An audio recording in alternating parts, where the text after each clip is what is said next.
Shalom. Bien-aimés dans le Seigneur, notre émission d'aujourd'hui est intitulée « Es-tu dans l'arche avec ta famille ?»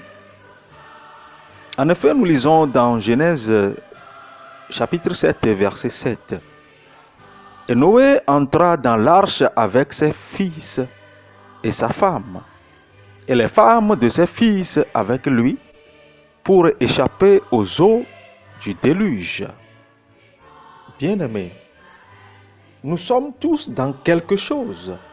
Confucianisme, islam, branhamisme, pentecôtisme, évangélique, méthodiste, anglican. Nous sommes forcément dans quelque chose.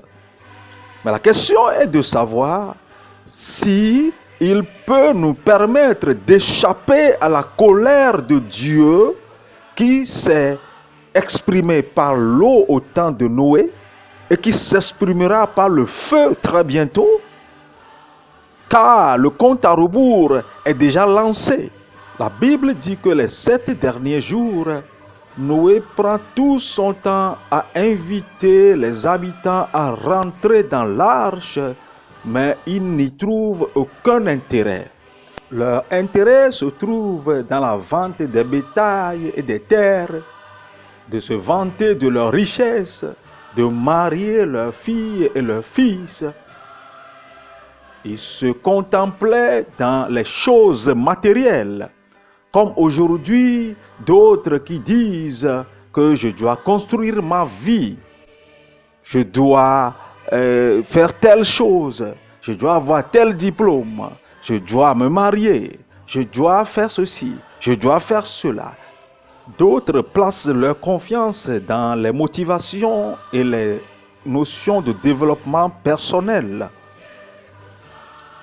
Je dois dire que l'obéissance de Noé est sidérante, car avoir une révélation depuis 40 ans et y rester fidèle est vraiment exceptionnel. Là où tu es bien-aimé, fais-t-on preuve de fidélité à la parole de l'Éternel? C'est ainsi qu'il construisit l'arche dans tous les détails que l'Éternel lui a donnés. La deuxième preuve de son obéissance est qu'il est entré dans l'arche le jour fixé par l'Éternel. Bien-aimé, l'obéissance à Dieu est notre sûreté. Psaume 32, verset 6 dit « Qu'ainsi tout homme pieux te prie au temps convenable, si de grands eaux débordent, elles ne t'atteindront nullement. » Je prie ce matin que peu importe les grands eaux qui débordent, elles ne t'atteindront point au nom de Jésus. Il faut noter que c'est Dieu lui-même qui a fermé la porte de l'arche. De sorte que même si Noé veut assister quelqu'un, il ne pourra pas. De la même manière que le riche homme demandait à Lazare de lui donner une goutte d'eau.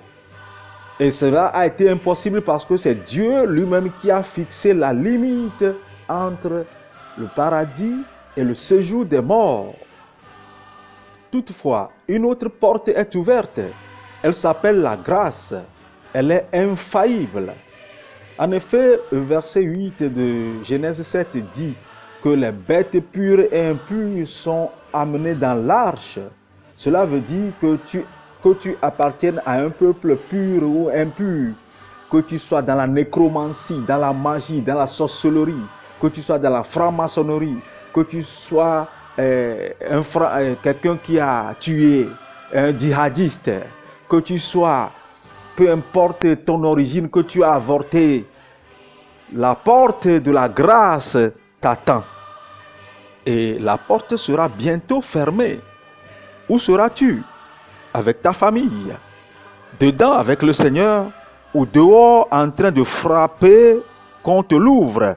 En effet, Matthieu 25, 10 dit: pendant qu'elle allait en acheter, l'époux arriva. Celle qui était prête entrait avec lui dans la salle des noces et la porte fut fermée. Que le Seigneur nous fasse grâce. Amen.